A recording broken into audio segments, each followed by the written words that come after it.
Geçtiğimiz günlerde dünya gündemini sarsan olaylardan biri de modern bir kahin olarak bilinen Brandon Biggs'in Donald Trump'a yönelik suikast girişimini öngörmesiydi. Bu öngörünün gerçekleşmesi, kehanetlerin ve öngörülerin hala ne kadar güçlü ve etkili olabileceğini mi gösteriyor yoksa işin başka bir boyutu mu var? Biggs'in bu tahmini birçok kişiyi şaşırttı ve kehanetlerin gerçekliği üzerine yeniden düşünmeye sevk etti. Açıkçası olaylara genellikle rasyonel ve bilimsel yaklaşmaya çalışan biri olarak beni de biraz düşündürdü. O yüzden bu konu hakkında biraz konuşalım diyorum.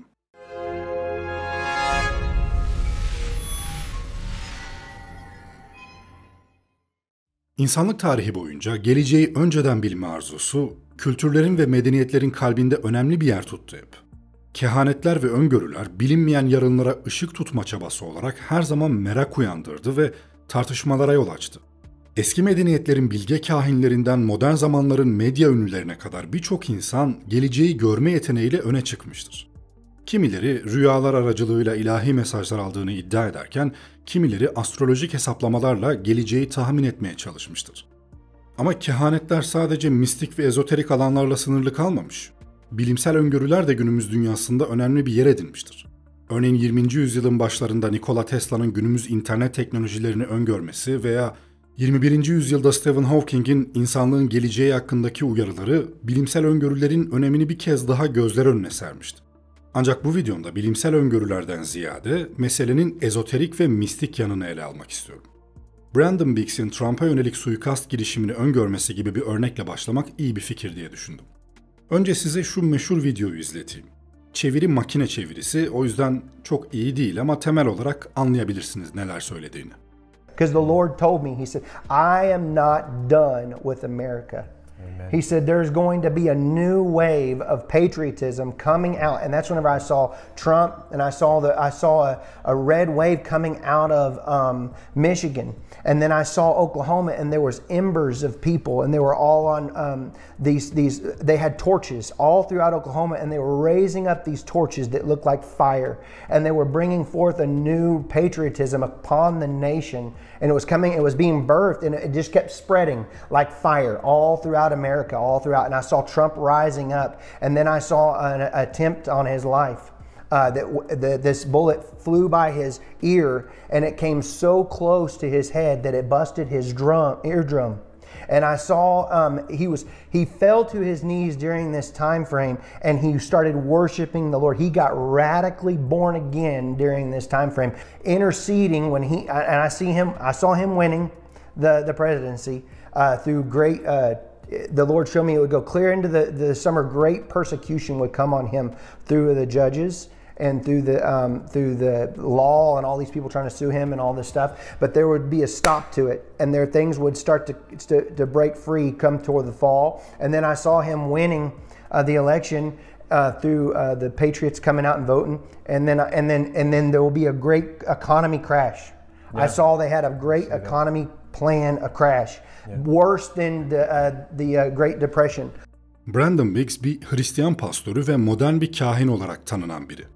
Donald Trump'a yönelik bir suikast girişimini öngörmesiyle tabii bir anda dikkatleri üzerine çekti. Biggs'in bu tahmini yaklaşık 3 ay önce bir video aracılığıyla kamuoyuna duyurulmuştu ve suikast girişiminin ardından yeniden gündeme geldi. Suikast girişimi Trump'ın Pensilvanya'da bir mitingde konuşma yaparken gerçekleşti. Bir kurşun Trump'ın sağ kulağının üst kısmına isabet etti ve bu olay Biggs'in kehanetlerindeki detayları doğrular nitelikteydi.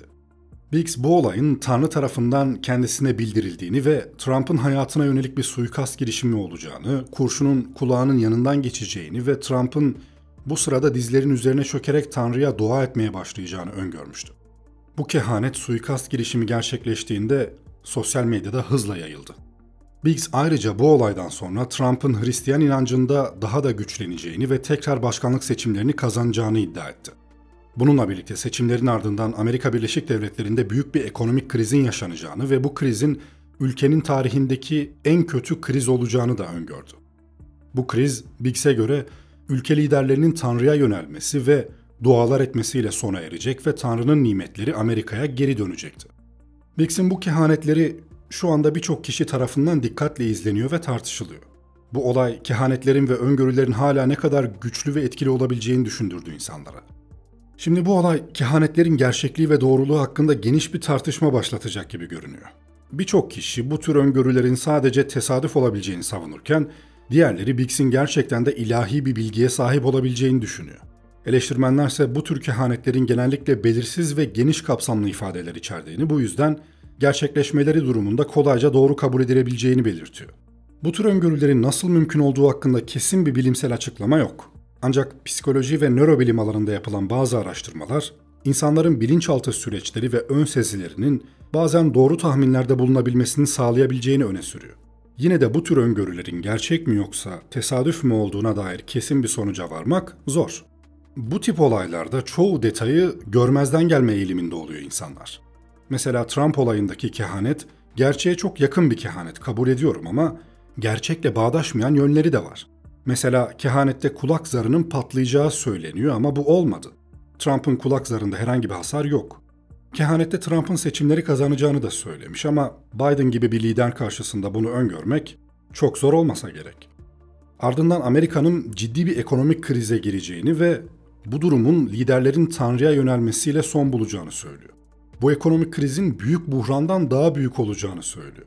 Şimdi aslında beklenmesi gereken şey bu. Eğer Trump seçilir ve gerçekten de Amerika ekonomik krize girerse, o zaman konuyu ciddi bir şekilde tekrar ele almak gerekir ama sorun şu ki kehanetlerin yapısında bir muğlaklık oluyor hep. Yani ifadeler her türlü yorumlanabiliyor ve deforme etmeye çok müsait oluyor. Çünkü bu tip durumlarda spesifik ifadelere ihtiyacımız var. Amerika'da büyük bir ekonomik kriz olacak. Peki ne zaman? Yani bu durum atıyorum 10 yıl sonra gerçekleşse bile diyecek ki ben zaten bir zaman vermemiştim. Trump'ın iktidara gelişinden sonra diye geniş bir ifade kullanılmış. Dediğim gibi bu bekleyip görebileceğimiz bir şey. Amerika'da büyük buhrandan daha büyük bir ekonomik kriz olması gerçekten spesifik bir tahmin olurdu. Eğer kısa vadede bu gerçekleşirse o zaman bu adam muhtemelen peygamber gibi görülmeye başlanır. Zaten videolarına baktığımda hep Tanrı bana dedi ki gibi ifadeler kullanan birisi. Yani zaten kendisini bir nevi elçi gibi görüyor. 4 ay önce katıldığı o programda da 3 kehanet, 3 Amerikan güneş tutulmasını açıklıyor şeklinde bir başlık atmışlar. Güneş tutulmaları zaten tarih boyunca insanların hayal gücünü ve korkularını tetikleyen doğa olaylarından biri oldu hep. Bu olayların neden mistik yorumlar ve kehanetlerle ilişkilendirildiğine dair pek çok mantıklı ve makul açıklama getirebiliriz. Güneş tutulmaları aniden gerçekleşir ve kısa süreliğine güneşin kararmasına neden olur.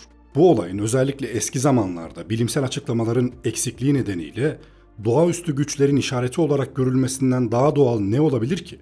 İkincisi, güneş yaşamın kaynağı olarak birçok kültürde kutsal ve hayati bir varlık olarak kabul edilmiştir. Bu yüzden de güneşin aniden kararması tanrıların öfkesine veya büyük bir felakete işaret olarak yorumlanmış. Güneş tutulmaları tarihi olaylarla ilişkilendirilerek kehanetler için kullanılmıştı. Örneğin bazı kralların veya imparatorların ölümünden önce gerçekleşen tutulmalar onların düşüşünü veya tanrıların gazabını simgeleyen işaretler olarak görülmüştü. Modern astronomi ve bilimsel açıklamalar olmadan önce güneş tutulmalarının nedenlerini anlamak zordu. Bu nedenle insanlar bu tür olaylara mistik ve dini anlamlar yüklemişlerdi. Yani özetle insanlığın doğa olaylarını anlamlandırma çabası ve korkularını yatıştırma arzusunun bir yansımasıydı bu. Ama günümüzde bu olayların bilimsel açıklamalarının bilinmesine rağmen tarih boyunca bırakılan izler hala kültürel ve folklorik anlatılarda yaşamaya devam ediyor. Ve bunların üzerinde hala bu ezoterizmi yaşatmaya çalışan insanların da başka bir takım amaçlarla bunu yaptıklarını düşünüyorum. Kişisel menfaatler gibi. Günümüzdeki bütün falcıların, medyumların ve benzerlerinin aslında aynı şeyi yaptıklarını düşünüyorum. Manipüle edilmeye uygun çok fazla insan var dünyada. Bu kişiler de bu insanların bu zayıflıklarından yararlanarak ciddi bir statü, kazanç ve kişisel menfaat elde ediyorlar. Yüzlerce böyle tahminde, kehanette bulunuyorlar ve hasbelkader aralarından bir tanesi doğruya yakın bile olsa kendi iddialarını haklı çıkarmanın bir yöntemi olarak da bunları sonuna kadar kullanıyorlar. Şimdi bu Trump olayı da acaba gerçekten bir takım insanlar Tanrı'dan veya aşkın bir güçten mesajlar mı alıyor? Acaba gelecekten haber veren insanlar gerçekten var mı sorularını pek çok insana düşündürecek. Çünkü daha önceki videolarımda da zaman zaman söylediğim gibi gerçekler sıkıcıdır. O yüzden böyle komplo teorileri veya mistik olaylar insanların daha çok ilgisini çeker ve bu alengirli yapıya inanmak daha cazip gelir. Peki siz bu konuda neler düşünüyorsunuz? Gelin yorumlarda tartışalım. Ayrıca bu kehanetler ve öngörüler konusunu ayrı bir videomda detaylıca ele alabilirim. Bunun için videoma bir like bırakabilirsiniz.